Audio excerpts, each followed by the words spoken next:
Welcome back to Mad Hatter's Civil War History. In today's episode, we focus on a battle that, if it wasn't for the death and destruction, might be called a comedy of errors. The battle, fought on October 21st, 1861, was a significant early clash in the American Civil War, where Union forces suffered a devastating defeat by Confederates near Leesburg, Virginia. The battle exposed flaws in the Union leadership and led to the creation of the Congressional Joint Committee on the Conduct of the War. Abraham Lincoln's best friend, Senator Edward Baker, sought military glory to go with his political success. At Bluff on the Potomac, he would find more than he counted on.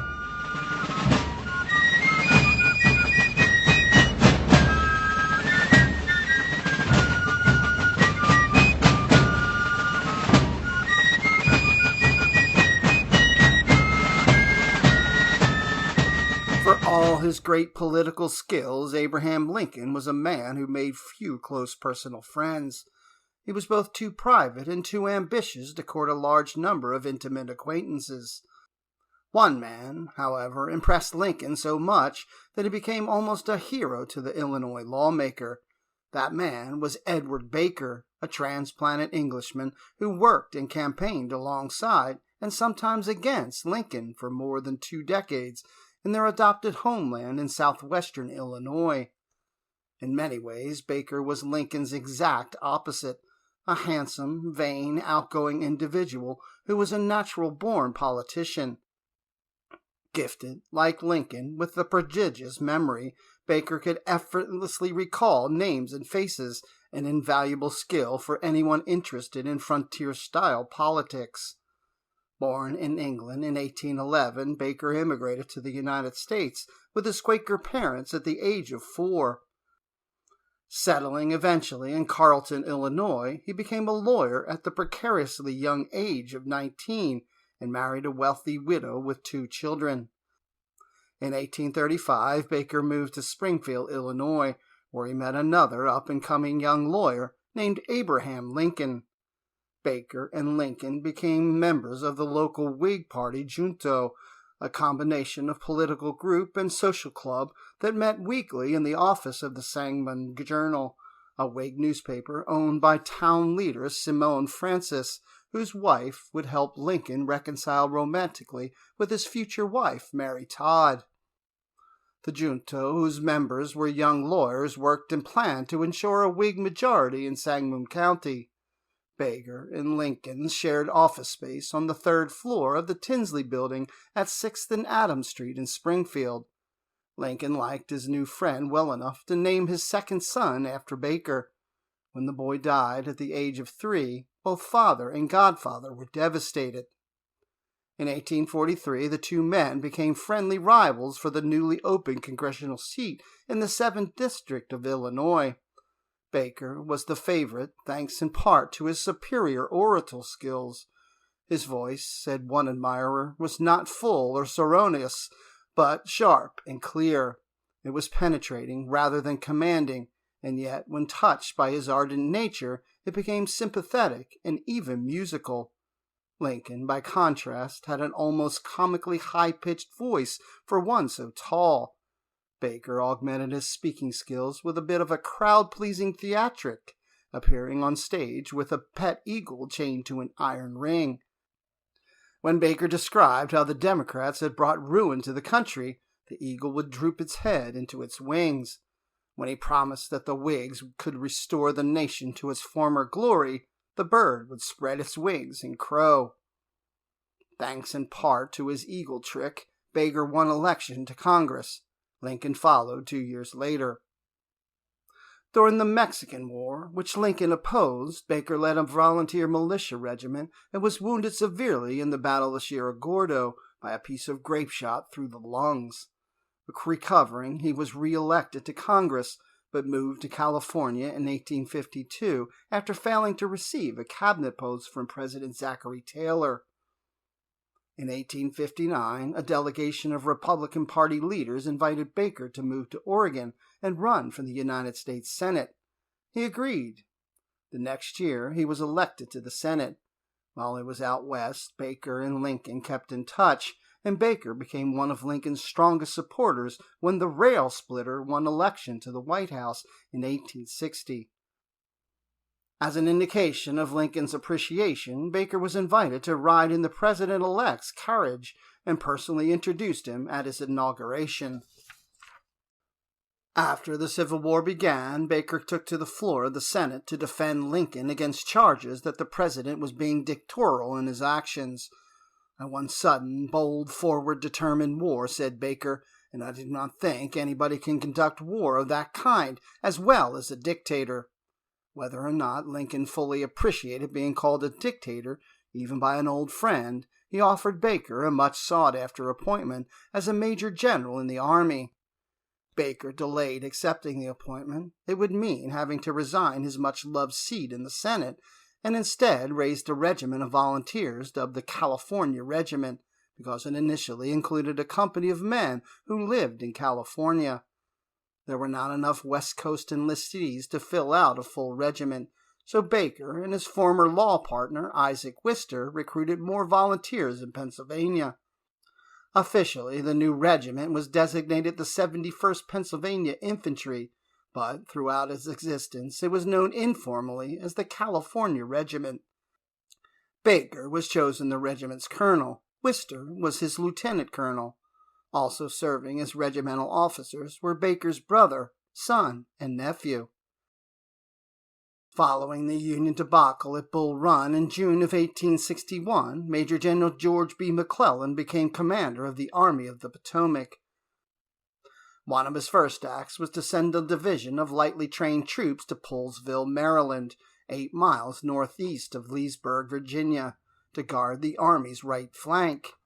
Commanding the division was Brigadier General Charles P. Stone, a graduate of the U.S. Military Academy at West Point and a veteran of the Mexican War. Stone was well acquainted with one of his brigade commanders, Edward Baker, as well as Baker's former partner, Isaac Wister, whom he had met while Stone was running a bank in San Francisco in the mid-1850s. At Lincoln's inauguration, Stone had commanded an armed guard of mounted troops that protectively surrounded the president-elect's carriage as it made its way to the Capitol. Baker, riding in the carriage at the time, caught sight of Stone's jiggling spurs and unsheathed sword. Across the Potomac from Stone's men was a brigade of Confederate infantry comprising 3 Mississippi regiments and 1 Virginia unit, all under the command of South Carolina-born Colonel Nathan Shanks Evans, who had been a plebe at West Point when Stone was a 4th-year cadet. The balding, blue-eyed Evans was slightly built, hence his nickname, and had served as captain in the elite 2nd Cavalry Regiment on the Western Plains prior to the Civil War. At Bull Run, or Manassas as the Confederates called the battle, Evans had played a crucial role in the Southern victory by reacting quickly to hold a vital stone bridge. In after-action reports, he was praised for his dauntless conduct and imperturbable coolness, skill, and unshakable courage. He was known within both armies as something of a drinker. Evans' brigade, consisting of the 13th, 17th, and 18th Mississippi Infantry and the 8th Virginia Infantry, was augmented by 3 companies of Virginia Cavalry and the 1st Company of the Richmond Howitzers. Stationed in Leesburg, a historic colonial-era village 25 miles northwest of Washington, the brigade was assigned to watch the various fords and ferries across the Potomac and keep a close eye on the turnpike leading straight up the Cataquin Valley to Leesburg from Alexandria. There were a number of crossings in the vicinity, ranging from Nolan's Ferry near the mouth of the Monocacy River, Sphinx Ferries 3 miles further downriver, and Conrad's Ferry near the northern tip of Harrison's Island, which sat squarely in the middle of the Potomac. Directly west of the 500-acre island was Ball's Bluff, a 100-foot-high cliff on the west bank of the Potomac. Evans posted his brigade 2 miles east of Leesburg, where the men threw up 1.5-acre scathe of breastworks that they dubbed Fort Evans. To confuse Federal scouts, he had his men throw up a number of empty tents in the surrounding farmland, giving the impression of a much larger force. A few miles away, on the Maryland side of the Potomac, Federal forces were also massing. Stone's division, pointedly named the Corps of Observation, was assigned to watch the river between Point of Rocks, a well-known ford 10 miles north of Leesburg, and Edwards Ferry 5 miles below Harrison's Island. Stone's division included infantry regiments from Massachusetts, New York, and Pennsylvania, as well as 6 cavalry companies and an artillery battery from Rhode Island. The best-known units were Edward Baker's California Regiment and the 20th Massachusetts, which was filled with Harvard graduates, including future Supreme Court Chief Justice Oliver Wendell Holmes, Jr., First Lieutenant James Lowell, nephew of famous poet James Russell Lowell, and Major Paul Joseph Revere, grandson of Revolutionary War hero Paul Revere. Union and Confederate pickets patrolled the opposing shores. Desultory shots were exchanged at first, and one private in the 15th Massachusetts was wounded in the arm while washing dishes in the river. Both sides soon realized that the shooting of pickets is a foolishness, and contented themselves with more or less good-natured taunts. At Edwards Ferry, some Union soldiers put up a swing and amused themselves within clear sight of the Confederates. As was common in the early stages of the war, the men frequently declared ad hoc truces and waded into the waist-deep water to meet and exchange coffee, tobacco, and newspapers, the Mobile Register for the Union troops and the Boston Herald for the Southerners. When Stone learned of the fraternization, he quickly put a stop to it, dispatching an officer under a flag of truce to warn the Confederate commander that any rebel forces caught on the eastern side of the river would be arrested and shot. Despite their officer interference, military service in the Leesburg sector was pleasant duty. The fall weather was beautiful, and the rolling countryside blazed with cultivated farmland and colonial-style white stone fences. Leesburg was at this time perhaps the most desirable post of our lives, wrote Robert Stiles of the Richmond Howitzers, on account of the character both on the country and its people. The latter were whole-hearted and hospitable, ready to share with us all they had. If ever soldiers had a more ideal time than we enjoyed at Leesburg, then I cannot conceive when or where it was. Mississippi Private Robert A. Moore agreed, noting in his diary that Leesburg can boast of as fair daughters as any other town in the state. The boys are very merry. Some of them have a dance nearly every night. The Union soldiers, not having the same recourse to local Virginia beauties, found their own entertainment where they could. British-born chaplain William G. Scanlon of the 15th Massachusetts acted as both regimental postmaster and librarian, dispensing hundreds of books to the men. Others, looking for more lively amusement, organized fiddle concerts and barn dances, or patronized photographers and whiskey peddlers. The drinking got so bad that Major Revere of the 20th Massachusetts led a raid on one local tavern, dumping its entire supply of liquor into the streets.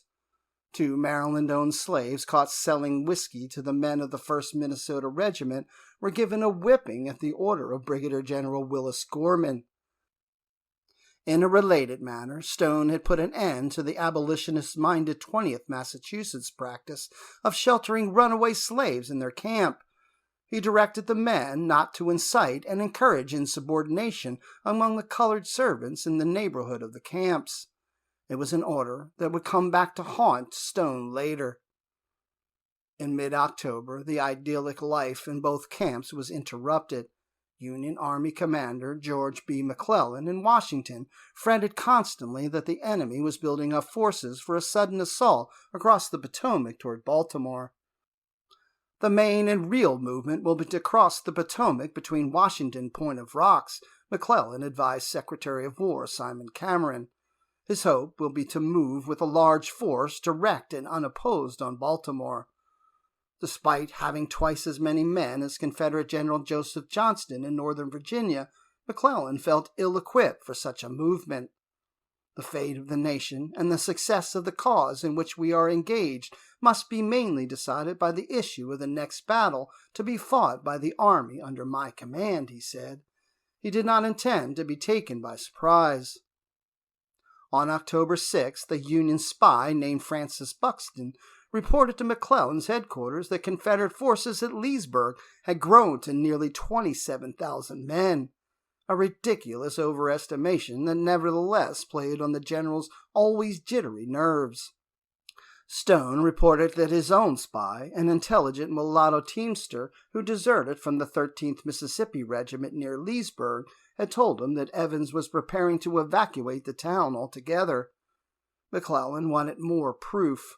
On October 19th, he sent Brigadier General George McCall's 13,000-man division to Drainesville, 12 miles south of Leesburg, with orders to monitor the developing situation. The next day, McClellan sent a message to Stone through his assistant adjutant general.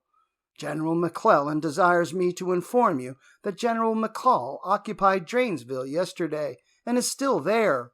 He will send out heavy reconnaissance today in all directions from that point. The general desires that you keep a good lookout upon Leesburg to see if this movement has the effect to drive them away. Perhaps a slight demonstration on your part would have the effect to move them. Acting immediately that afternoon, Stone took steps to implement McClellan's order. He personally led Gorman's brigade down to Edwards Ferry, where he had his artillery throw a few shells across the river. After the ineffectual bombardment, Stone directed Captain Charles Philbrick of the 15th Massachusetts to take 20 men and row over to Harrison's Island. From there, they were to hike across the island and sneak across the Virginia side, climb Ball's Bluff, and take a quick look around. It took several hours for the order to move down the chain of command from Stone to Regimental Colonel Thomas Devens to Captain Philbrick. Devens, Stone reported later with unconcealed irritation, he had gone to church or something of that sort, and could not be located. The delay prevented Philbrick's scouting party from getting underway until dark. It then took Philbrick several hours to traverse the underbrush on the island, row across the river, climb the steep side of Ball's Bluff, and creep to within 130 yards of the Confederate camp outside Leesburg. The captain reported back that he had seen neither campfires nor rebel sentries guarding the camp. Stone accepted the surprising report on face value. It seemed to me, he said later, precisely one of those pieces of carelessness on the part of the enemy that ought to be taken advantage of. He ordered Devens, presumably returned by then from church, to take 5 companies of men, 300 in all, across the Potomac and destroy the enemy camp. Another 100 men from Colonel William Lee's 20th Massachusetts would cross behind Devens and take up positions atop Ball's Bluff to safeguard the line of advance. Devens set out on the raid at midnight on October 21st. The Potomac was swollen from recent rains. The current was swift and dangerous. To carry his men from Harrison's Island to Ball's Bluff, Devens could find only 2 flatboats and a ramshackle skiff. It took 4 hours for the men to cross, 25 at a time, and climb a narrow sheep path to the top of Ball's Bluff. From there, guided by Philbrick, they crept forward in the darkness to the outskirts of the Confederate camp at Leesburg. At least it was supposed to be a Confederate camp. As it turned out, Philbrick had mistaken a shadowy line of trees atop a low ridge for enemy tents, of which there were none. Devens, perplexed, sent a messenger hurriedly back to Stone to report that there was no sign of the enemy anywhere in the vicinity. Stone should have been alarmed by the sudden absence of the Confederates. Evans had taken his own brigade down to Drainesville to ambush McCall's division, leaving only a company of the 17th Mississippi to keep watch on Ball's Bluff. Instead, sensing the opportunity to secure a major beachhead on the Virginia side of the river, Stone sent a small force of infantry and cavalry from Gorman's division across the river to Edwards Ferry to scout the vicinity below Leesburg. At the same time, he sent for Colonel Baker, meeting him on the towpath of the C&O Canal at the ferry on the morning of the 21st. It was a meeting destined to have life-changing consequences for both men. Stone told Baker about the developing tactical situation across the river and put Baker in charge of the operation. As it turned out, he was the worst possible man for the job. Stone, who had already given Devon somewhat confusing orders to alternately observe, force, or secure the approaches to Leesburg, gave similarly muddled directions to Baker. He told the colonel to push more troops across the river, but left it to Baker's discretion, after viewing the ground, to retire the troops from the Virginia shore under cover of his guns and the fire of the large infantry force, or to pass over reinforcements in case he found it practicable and the position on the other side strong and favorable. Stone emphasized that he wished no advance unless the enemy were inferior force. Beside Baker's own regiment, Stone gave him command of the 42nd New York, the Tammany Regiment, and the 15th and 20th Massachusetts.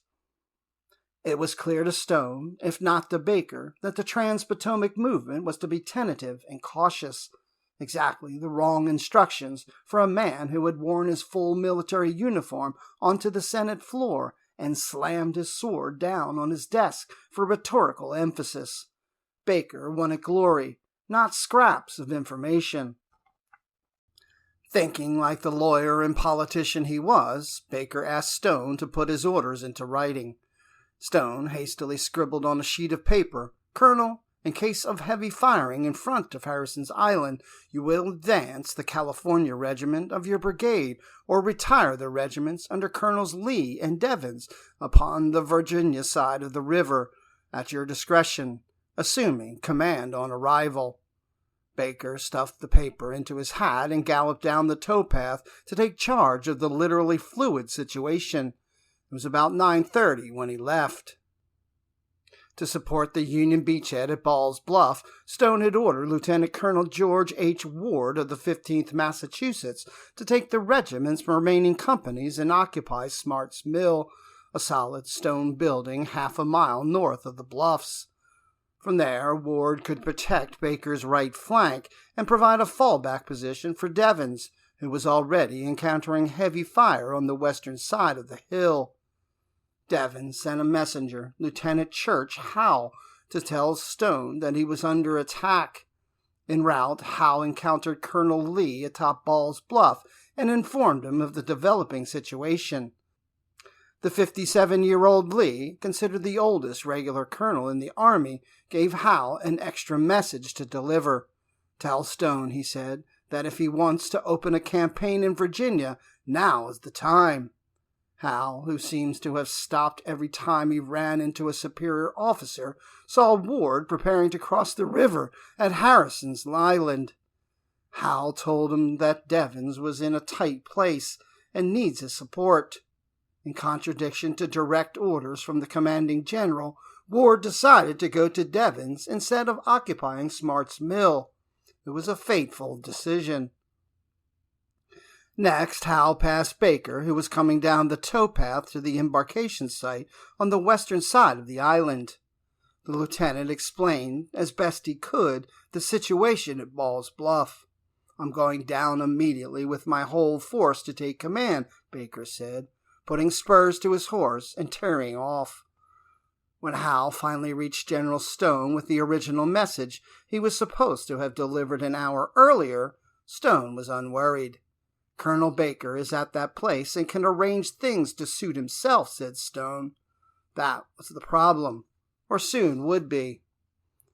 While the Union chain of command was alternately strung out, snarled, and looped around itself in the person of young Lieutenant Howe, the Confederate commander was taking personal charge of the rapidly developing battle around Ball's Bluff.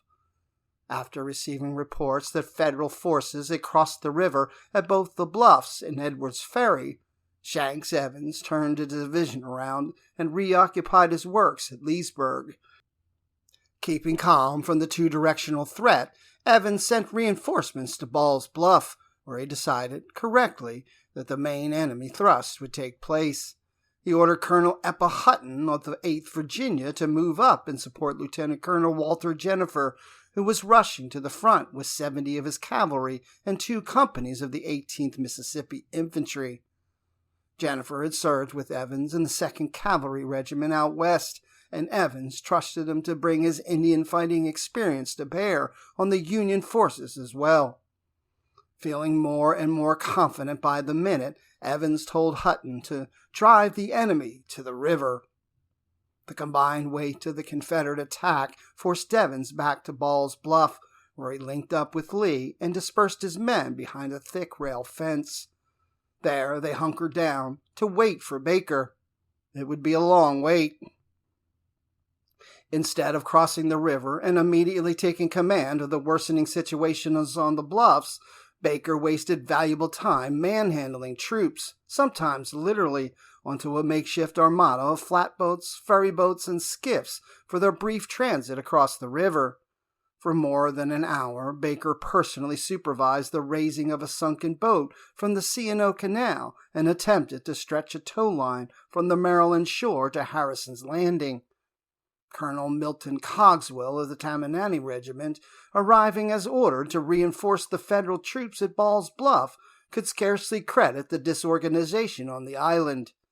There were no guards at any of the landings, he recalled. No boat crews had been detailed, and each command, as it arrived, was obliged to organize its own. No guns were placed in position to protect the passage. Had the full capacity of the boats been employed, more than twice as many men might have crossed in time to take part in the action. Back at headquarters, Stone was beginning to get worried. He had heard nothing from Baker in nearly 3 hours. At 11:50 a.m., he dispatched another message to the wayward senator. "Colonel, I am informed that the force of the enemy is about 4,000 all told. If you push them, you may do so as far as to have a strong position near Leesburg, if you can keep them before you, avoiding their batteries. If they pass Leesburg and take the Gum Spring road, you will not follow far, but seize the first good position to cover that road. The design is to draw us on if they are obliged to retreat as far as Goose Creek, where they can be reinforced from Manassas and have a strong position. Report frequently, so that when they are pushed, Gorman can come in on their flank." As usual, Stone's wording was imprecise and confusing, as was Baker's answer. "I acknowledge your order of 11:50, announcing their force at 4,000. Baker responded at 1:30 p.m. "I have lifted a large boat out of the canal into the river. I shall, as soon as I feel strong enough, advance steadily, guarding my flanks carefully. I will communicate with you often. As you know, I have ordered down my brigade and Cogswell, who will cross as rapidly as possible. I shall feel cautiously for them. I hope that your movement below will give advantage. Please communicate with me often." The two messages, taken together after masterpieces of obfuscation, Stone's message overestimated the Confederate force and misstated the enemy's intentions, while continuing to send mixed signals to Baker without whether he should attack, entrench, or retreat. Baker's reply did not indicate whether or not he had crossed over the river, what assessment he had made of the situation, how many troops he had landed, or what he intended to do with them once they got there. Despite promising each other that they would communicate often, neither Stone nor Baker ever heard from the other again. Finally, at 2:15 p.m., Baker crossed the Potomac, remounted his horse, and rode to the top of Ball's Bluff. He was in high, even manic spirits. Encountering Lee, who had been fighting off Confederate attacks for several hours, Baker called out jauntily, "I congratulate you, sir, on the prospect of a battle." More matter-of-factly, Lee simply said, "I suppose you assume command." Baker did with pleasure, calling out the newly arriving troops of the 20th Massachusetts. "Boys, you want to fight, don't you?" Assured that they did, Baker responded, "Then you shall have a chance." It was the most accurate thing he said all day. Baker also met with Devens, who came back from the front lines after he heard that Baker had reached the battlefield.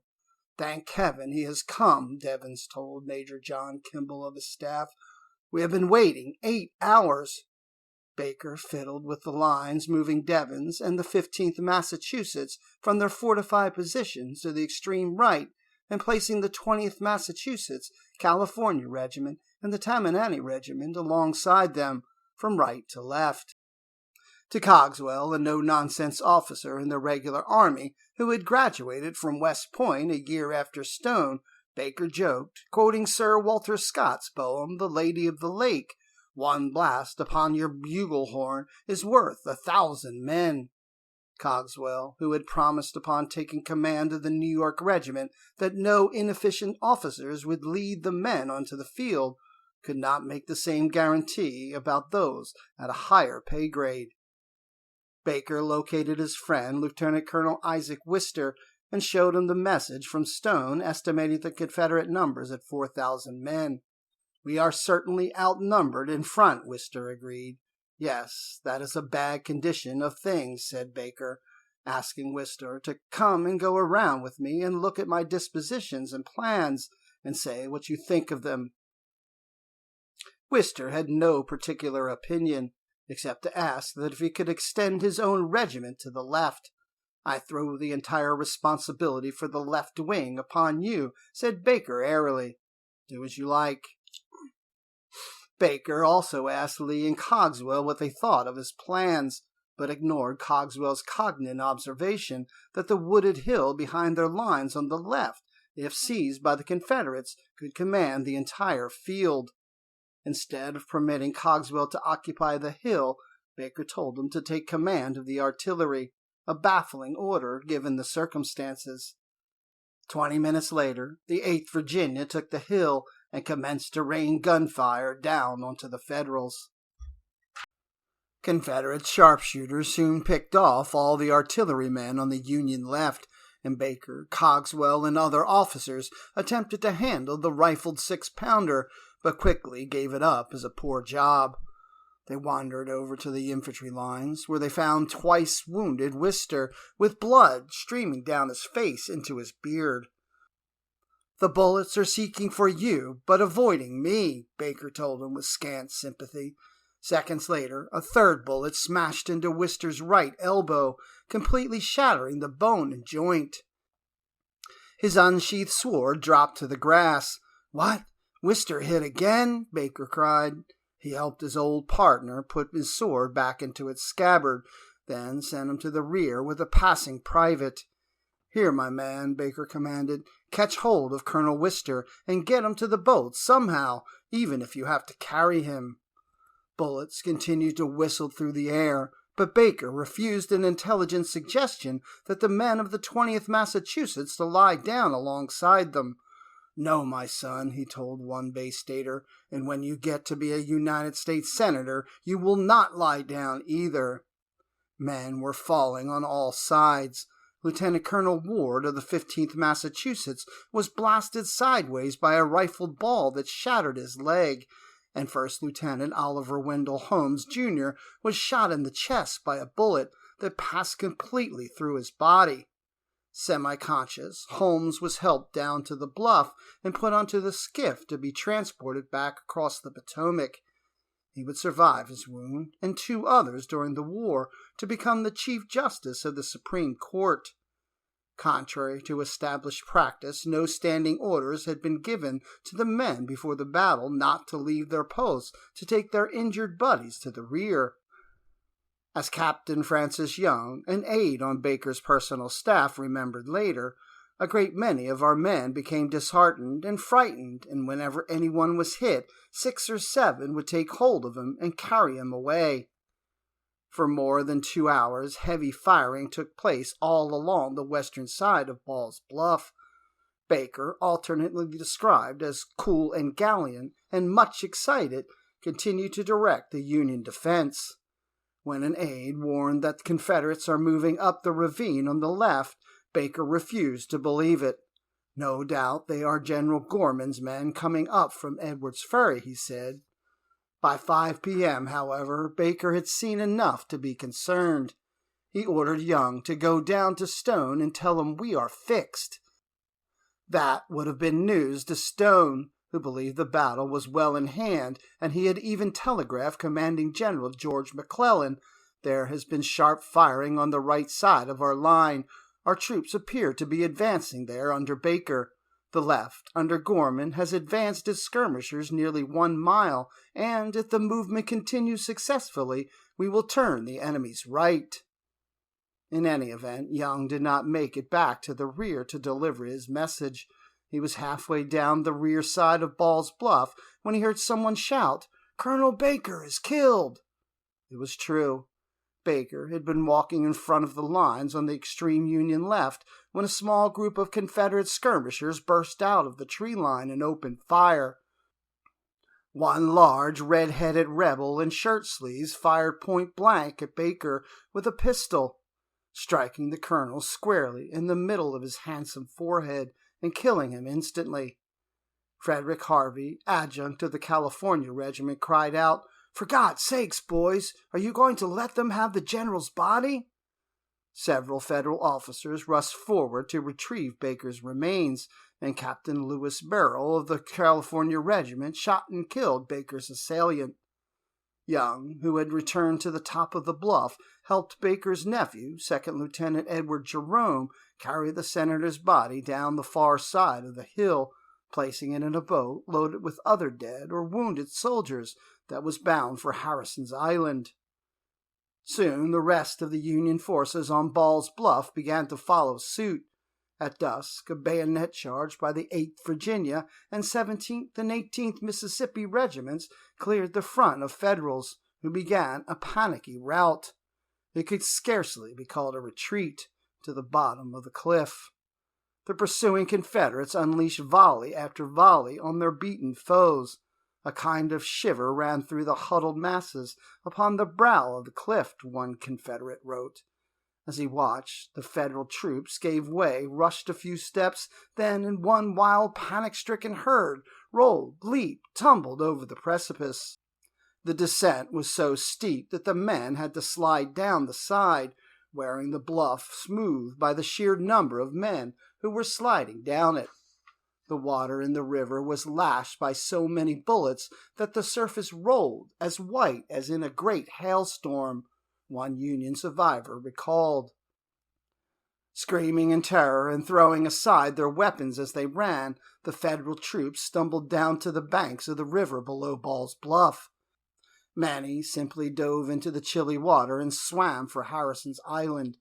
Others tried to climb aboard the overcrowded flatboats, swamping the boats and sending their wounded passengers flailing helplessly into the water beside them. Large numbers rushed on board, trampling upon the wounded until they all sank together, wrote a Confederate watching from the bluff. Colonels and captains had deserted their commands and, throwing off their clothes, escaped by swimming. At one time, the river seemed covered with heads, and when, being ordered back, refused to return, nearly all were shot by our men. "We are a little short of boats," Stone reported to McClellan, with unintended irony. By 7 p.m., the Confederate victory was complete, and Evans ordered his brigade to withdraw from Ball's Bluff to Leesburg. With them, they took 553 Union prisoners. Another 270 enemy troops lay either killed or wounded on either side of the hill. 4 days after the battle, the bodies of drowned Union soldiers were recovered downriver as far as Washington. Confederate casualties were relatively light, 36 dead, 117 wounded, and 2 missing. It would prove to be one of the most lopsided victories of the entire war. In Washington, as was his custom, Abraham Lincoln had been monitoring reports as they came into McClellan's headquarters on Jackson Square. At 6:45, he was handed a telegram from Stone by one of the clerks. "Colonel Baker had been killed at the head of his brigade. I got to the right at once." Stunned, the president stood without moving or speaking for several minutes. Then he crossed the room, bent his head to pass through the door, and stepped into the street. He stumbled down the front steps and nearly fell, but quickly righted himself and walked down the sidewalk alone, his chest heaving and tears rolling down his face. The North had lost another battle, and Lincoln had lost his best friend.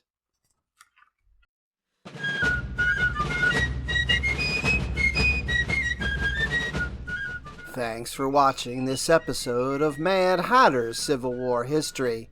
Like, follow, and click the bell for notifications to ensure you see all of the latest content. As always, let me know if there's any other important events of the American Civil War you would like me to address.